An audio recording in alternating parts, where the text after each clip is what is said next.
নির্বাচন কমিশনের স্বাধীনতা খর্ব হয় এমন কিছুতে আপত্তি করা হয়েছে বলে ইউরোপীয় ইউনিয়নের প্রতিনিধি দলকে জানিয়েছেন প্রধান নির্বাচন কমিশনার এএমএম নাসির উদ্দিন।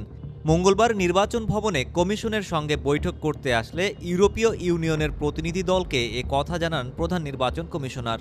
বৈঠক শেষে তিনি সাংবাদিকদের বলেন, গণতান্ত্রিক যাত্রায় নির্বাচন আয়োজন নিয়ে সব রকম সহায়তার আশ্বাস দিয়েছে ইউরোপীয় ইউনিয়ন। আগামী নির্বাচন সুষ্ঠু করার সব রকম প্রস্তুতি নেওয়া হবে। ইসির স্বাধীনতা খর্ব হয় এমন কিছুতে আপত্তি জানানো হয়েছে আমাদের পক্ষ থেকে। নির্বাচন কমিশনের স্বাধীনতা অক্ষুণ্ণ রাখতেও একমত ইউরোপীয় ইউনিয়ন। সংস্কারকে গুরুত্ব দিয়েছে ইউরোপীয় ইউনিয়ন। ইইউ মনে করে সংস্কারের সময়টা কম হয়েছে। ইইউ রাষ্ট্রদূত মাইকেল মিলার বলেন, আগামী জাতীয় সংসদ নির্বাচন নিয়ে কথা হয়েছে। আন্তর্জাতিক মানের নির্বাচন করতে বাংলাদেশকে সহযোগিতা করবে ইউরোপীয় union. Desk report, metro TV.